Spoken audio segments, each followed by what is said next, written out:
we have Steve Richards, Kathy Evans, and Megan Wilson. Go ahead, Steve. Thank you. Can everyone hear me? Yeah. My name is James Howard. I'm an attorney from Grand Rapids, and I own property on the Muskegon River. Other folks here have spoken far more eloquently and really understand the science far better than I do.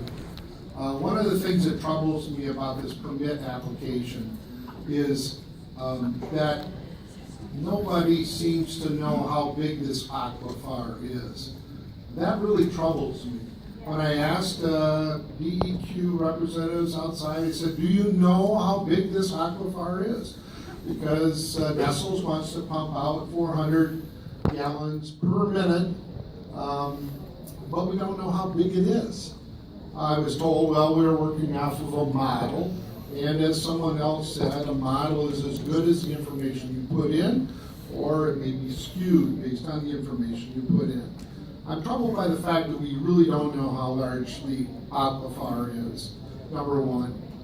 Number two, I'm troubled by the fact that the people that are policing this seem to be the people who are wanting to draw the water out. Right. That troubles me. I don't think in any court of law a jury would be very impressed if the plaintiff was testifying in his own behalf as to why the science was good. And that's really what seems to be occurring. And lastly, the thing that really troubles me is an issue of justice.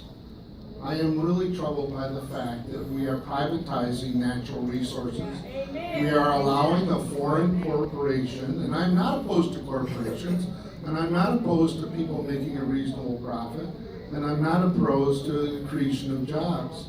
But it really is very troublesome to me that a corporation comes into the state of Michigan, pays a $200 permit, and as one of the ladies spoke earlier, takes out billions of dollars, with a B, not an M, billions of dollars worth of profit, and puts nothing back into the community, or into the state treasury, or into some of the issues that people are suffering from, for instance, in Flint.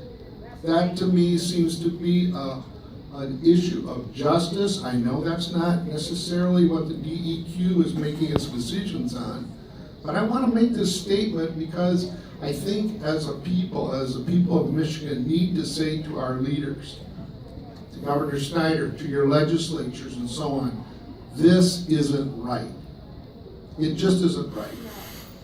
Even the oil barons paid for the oil that they took out of the ground. Right. These guys are paying nothing for the water they take out of the state of Michigan. I would ask you to decline this permit. Thank you.